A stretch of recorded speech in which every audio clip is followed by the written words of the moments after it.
Real Virginia is proudly produced by the Virginia Farm Bureau Federation. Since 1926, Farm Bureau has been working to preserve Virginia farms and our rural heritage. Visit our website at vafarmbureau.org.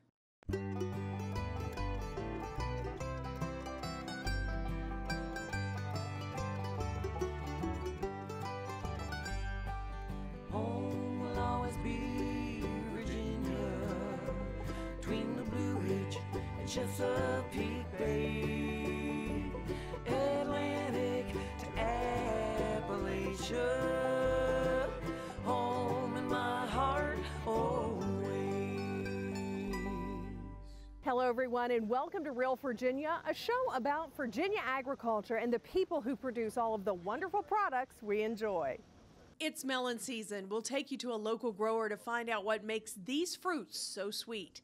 We have tips on how you can raise watermelons yourself in your own home garden. And we have advice from a blue ribbon family on their secrets and passion for state fair canning competitions. Welcome back everyone. We're here at Lakeside Farmers Market in Richmond. This farmers market is actually open year-round, offering produce from all over the state, fresh and locally sourced to its customers.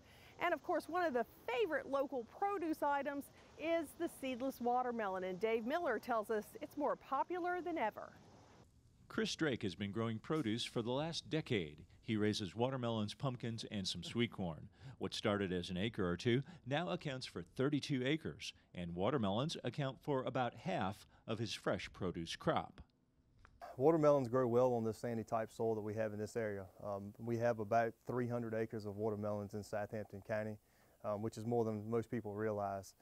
We have about 7 or 8 growers that grow, and a broker locally in Cortland generally moves most of the watermelons. I'm a little different from most producers in the fact that I market the majority of my watermelons myself through contacts that I've developed over the last 10 to 15 years. But watermelons thrive in this hot, sandy environment, but unfortunately sometimes we don't have enough rainfall or too much rainfall like we had this year in June. So the production we have in this area is dry land production for the most part. There's no black plastic like in other parts of the country. So Mother Nature can make or break a produce crop, especially a watermelon crop. Watermelons are a classic summer crop. Planting begins around the 1st of May and harvesting through most of August. Drake says the buyer preferences are changing. We grow primarily seedless watermelons. The market now demands more seedless melons, the triploid watermelons, than the seeded watermelons, which are the diploid watermelons. But we still plant both. You have to have a seeded watermelon in the field to pollinate the seedless watermelons. So typically guys will plant 70% seedless or 75 to 25 to 30% seeded varieties. So, of course, people, like different things, but most of the commercial market now demands a 14 to 15 pound seedless watermelon like the ones you see behind me right here. Drake says watermelons are popular with consumers. They're technically classified as both a fruit and a vegetable. A fruit because they are raised from seed, and vegetable because they are members of the same family as cucumbers, pumpkin, and squash. Melons, like most vegetables, are high in vitamin C, and they're high in lycopene as well, and they, according to all research, have a lot of antioxidants, which of course is the big buzzword in this day and time. So they do have a lot of health benefits. Anything with vitamin C, and most fruits and vegetables are good for you and healthy, and they should be incorporated into your diet. Thumping a watermelon on the side is supposed to tell a buyer whether the fruit is ripe or not. But Drake has a better way. He checks the stem to see if it's brown. He cuts his stems to keep the bacteria out of the finished melon. Typically what we look for in a seedless watermelon, most of the varieties you see on the market now, when the stripes start to break up some, you see some white striation in the middle of the melon. They typically should be ripe. I've been cutting out of this field for about 2 weeks now, so I can pretty much rest assured that these watermelons will be ripe. So hopefully my guess is correct here once we cut this open.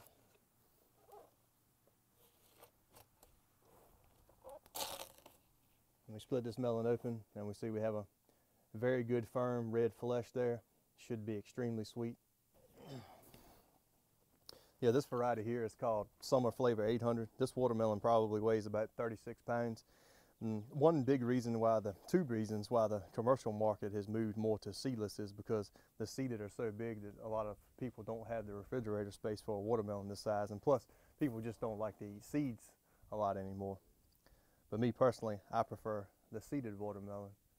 I think they're a little bit sweeter. If you buy a watermelon from a farmer's market in the summer and early fall, you can be pretty sure it was harvested within 48 hours and was ripened on the vine. Freshness really improves the taste of watermelon, whether they're seeded or seedless. In Southampton County, Virginia, this is Dave Miller. Watermelons are raised commercially on 389 farms in the Old Dominion. Like many other melons and squash plants, they need a lot of room to thrive. Many growers use plastic mulch or other ground covers to reduce weeds. The top pest for watermelons usually is the cucumber beetle, along with melon aphids, which can spread disease and cripple a crop. In 2010, the watermelon harvest brought almost $500,000 to Virginia farmers.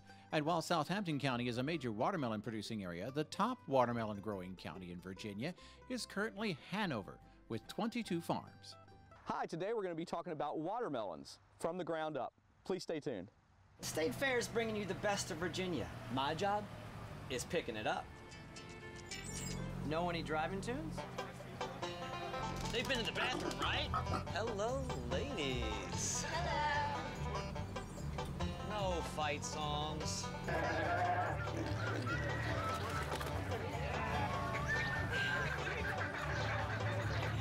This could be a challenge. Learn more at statefairva.org. We are at the top of the Shenandoah Valley in Winchester, Virginia. My grandparents started the farm in 1906. My dad started the dairy in 1948. I came back to the farm in 1977 to help my dad and my mom to run the farm, and it was the best thing that ever happened to me in my entire life. Shannon is my youngest daughter. Jackie is my oldest daughter. They have such wonderful work ethics. Shannon is my right-hand person here. She helps with the milking. If I need something, at the drop of a hat, she's here. It's so wonderful to have daughters that have that sense of responsibility, sense of country, sense of love for the farm, and I know they will always be here to carry it on. I'm Kitty Hockman-Nicholas, and I'm dedicated to dairy, my cows, my milk, and my land. There is no reason you can't grow your own melons in your home garden next year. Chris Mullins shows us how from the ground up.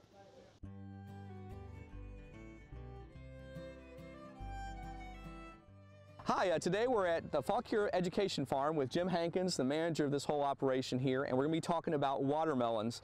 That's something that maybe you as a home gardener have thought about but maybe never tried, but I think it probably can be a good opportunity for something for you to grow in the garden. Jim, what do you think? Watermelon's good for the home gardener maybe? Watermelons are a really easy, excellent crop for a home gardener. There's nothing in particular difficult about them. They're just very large plants. They sprawl out, so that makes weed control difficult. They need to be located in absolutely full sun. Part shade won't work with a watermelon, and you need really well-drained soil. If you've got those three things, you can get some really decent watermelons. So maybe don't even think about it if you've got trees that are going to shade. Yeah, part shade won't cut it on a watermelon. Buy them at the store or the farmer's market. Yep. Okay. I've noticed behind us, I can see these plants are just getting huge and they grow. You've got to have a fair amount of space for these, like you said. Yep. So you want to make sure that you give them adequate space when you plant them, because they're going to get big, and if they cover each other, that can be an issue. Yep. But the biggest problem with their sprawling nature is the fact that the weeds will come up. That's one of the reasons why I grow them on this woven landscape fabric. Okay. You know, if it were not for this landscape fabric, because I cannot get in there and pull the weeds or, you know, stepping on the vines, this would be 6 feet tall. These would be 6 foot of weeds. As it is, these vines can sprawl out, form really well, and it's really easy to control. You don't have to bring a hoe in here. You don't have to you don't have to spray any kind of harsh chemicals. Yep. So you're just excluding the ability of those weed seeds to develop and germinate and come up. Yes. Now this to me looks like it must be really expensive or hard to find. Can a home gardener find this stuff? This is the key to home gardener success as far as I'm concerned. The woven landscape fabric, it's woven so that rainwater can go through it. I actually put my drip tape right on top of it for irrigating. Okay. It's reusable for many, many years. You can get 8 or 10 years of use out of it. Wow. So you may pay a little bit up front, but you know, it will last you for year after year. I like to take it up each year to till the soil. I move it around to different parts of the garden. Okay. But these pieces of plastic will be growing watermelons for the next decade. That's great. And so it's long-lived, and you could probably Google woven ground cover and Any good garden center. Okay, we'll Yeah, have this kind of and woven landscape fabric. That's a great tip because it's weed-free out here. I'm loving this. Lots of different varieties of watermelons out there, lots of different flesh colors, seedless, seeded.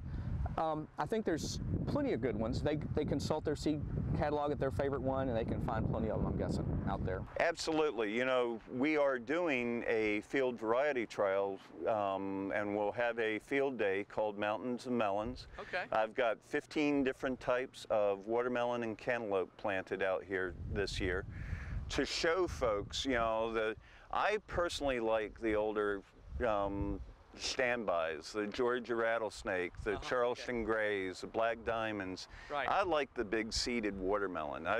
You know, it tastes better as far as I'm concerned. Gotcha. And everybody has an idea about that too. They think of something that they grew up with, maybe know those varieties. So a grower could, if they've got a small greenhouse, or they could make their own transplants early on, or they could also buy transplants. It's going to be a little more expensive than seed, but in the end, it could help them, I suppose. You know, one of the great things about watermelons is it's a nice big seed. It's a really good thing to do with kids. Okay. So starting them in an egg carton to transplant in, you know, you can do it at home really easily, as long as you know that it isn't going to stay in that egg carton. It's going to turn into a big sprawling plant. Well, this has been great. Thank you so much for letting us come out here today and see the farm and talking to us about watermelons. And for more information about watermelon production, please contact your local county extension office and maybe talk to your master gardener. From the Ground Up, I'm Chris Mullins, and we'll see you next time. From the Ground Up is presented with the generous advice and assistance of Virginia Cooperative Extension. Visit their website at ext.vt.edu. Carissa Jackson has a new twist on chicken salad in the heart of the home. That's up next. It's a beautiful day out here. Sunny today with light breezes, giving way to clouds in the afternoon. We could see some light precipitation to moderate precipitation later on, followed by powerful storm-like conditions. 90 miles per hour winds are expected. Authorities are asking everyone, stay indoors. Come on, that's it. Let's go.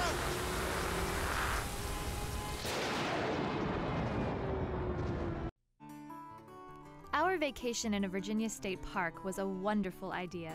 The lodge is beautiful and it has so much room. The park staff are super helpful, and the kids are having such a great time. We're learning all about Virginia's history, and Mark and I even have time for just the two of us.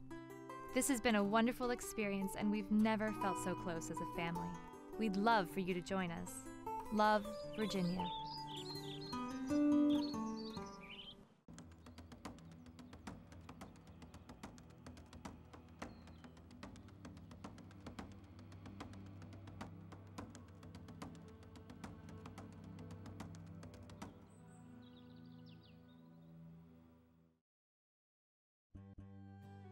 Fresh apples are a staple of the fall season, and no wonder more apples are being sold for the fresh market instead of for juice and sauce, thanks to the local foods movement. Virginia is the 6th largest apple producing state with about 250 commercial growers. About half the crop comes from Frederick County alone, with 4 million bushels of apples produced each year. Other nearby apple producing counties are Clark, Rockingham, Shenandoah, Nelson, Albemarle, and Rappahannock. Patrick County in southwest Virginia is another major apple producing area. Growers earn about $33 million each year raising apples, which makes them the 15th most valuable farm commodity in the state. What can you do to jazz up your boring chicken salad recipe this fall using crisp fall apples? Well, Carissa Jackson has an idea for Mandarin apple and celery chicken salad recipe, courtesy of Relay Foods, in the heart of the home.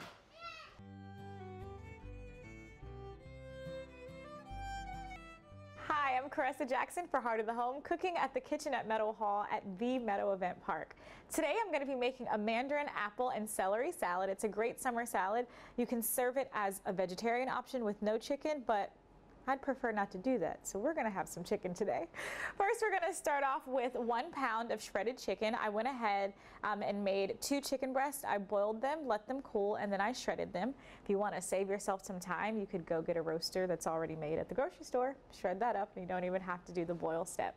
So we're going to start with our chicken, and we're going to first use about 2 tablespoons of olive oil. And to that, we're going to add 3 cloves of minced garlic,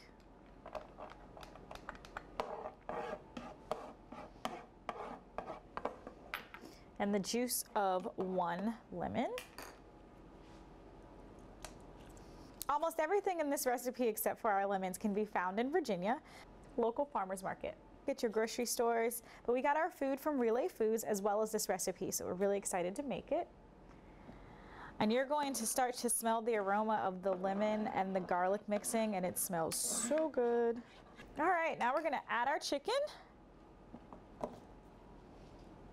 And being that our chicken is already cooked, this isn't one of those recipes that you have to let it cook for a really long time, just long enough to get the flavors of the garlic and the lemon.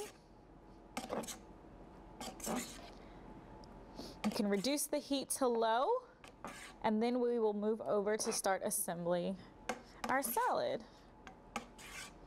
I've started here with 1 head of shredded romaine lettuce. You can use kale or whatever your particular green is of choice, but I have chose romaine lettuce. For this salad, we're going to be using about 1/4 cup of almonds, 1 can of drained mandarin oranges, 1.5 cups of celery, 1 can of drained and rinsed chickpeas, 1 apple thinly sliced, and then of course we're going to be using some scallions. So we're going to go ahead and start with the assembly. You can do it in any order. This is one of those fun recipes that you can also make with a child, because after you have already separated all of the ingredients, they can just dump things in, and kids love mixing things up.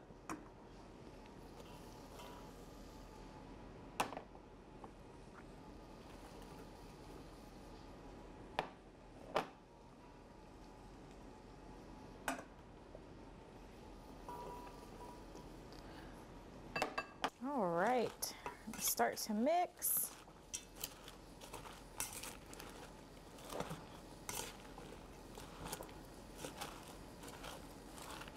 All right, now that our salad is mixed, you're gonna go ahead and plate it. If you don't want to eat it with the chicken, you don't have to, but I love chicken. We're gonna go ahead and top it with chicken, and this salad is great with a lemon vinaigrette of some kind, whatever you prefer. And there you have it, mandarin, orange, and celery salad with a little bit of chicken. I'm Caressa Jackson for Heart of the Home. Come and get it. Recipes from the Heart of the Home can be found on the Virginia Farm Bureau website at vafarmbureau.org. Visit the Virginia farm that produced an American legend. See the birthplace of 1973 Triple Crown champion Secretariat, now a Virginia historic landmark, at Meadow Event Park. Our Hoofprints of History tours are given year-round by reservation. It's a perfect day trip for families, groups large or small, and anyone who loves horses and history. Resident author-historian Leanne Meadows-Layden conducts the tours and shares behind-the-scenes stories about Meadow Stable and its most famous son, Secretariat. Meadow Event Park also hosts the annual Secretariat birthday celebration at the Virginia Horse Festival each spring. The festivities at the State Fair of Virginia at Meadow Event Park include an annual salute to Secretariat during both weekends. Come see where the legend lives on. Visit Secretariat's birthplace at Meadow Event Park.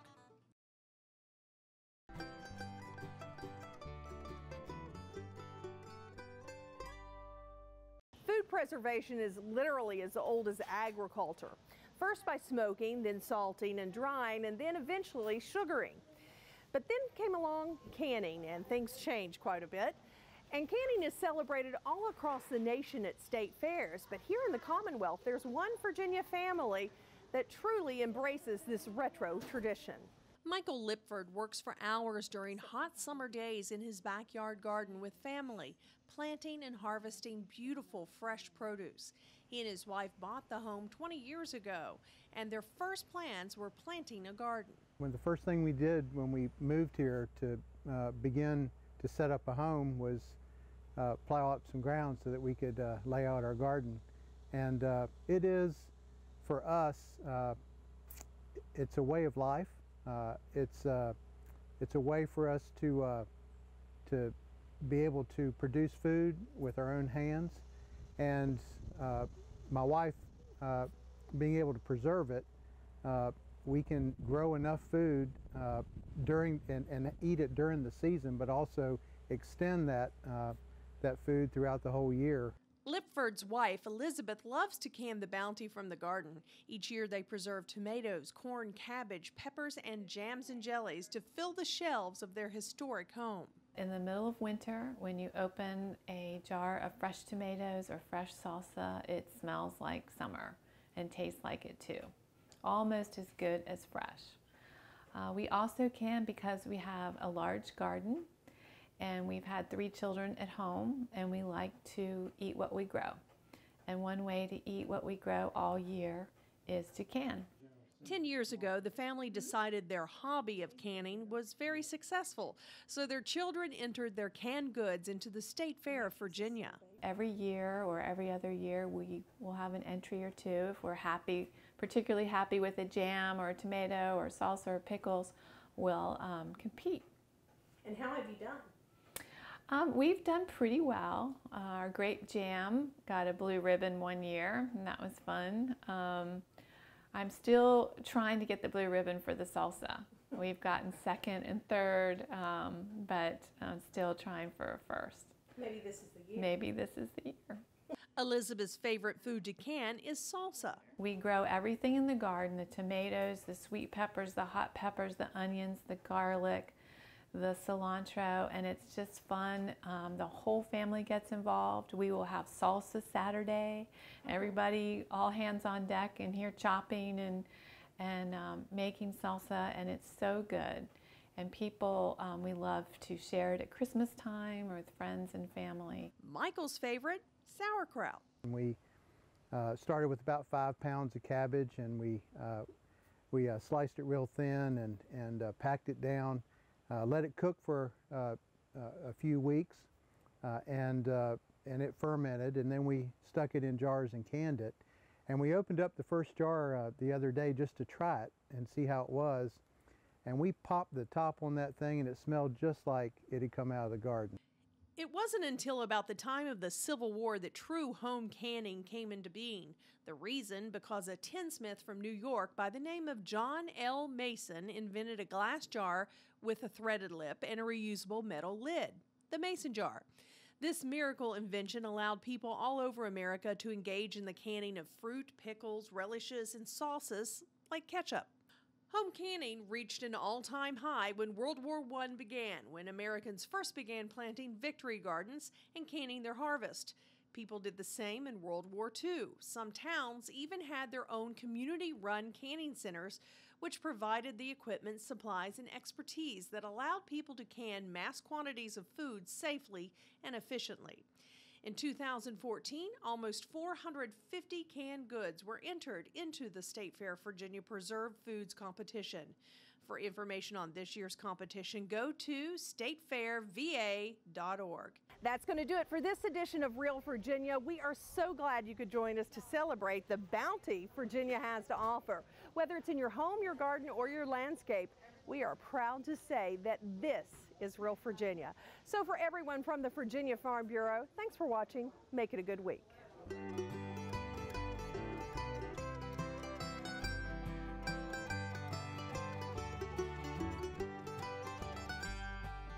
Home will always be Virginia, between the Blue Ridge and Chesapeake Bay.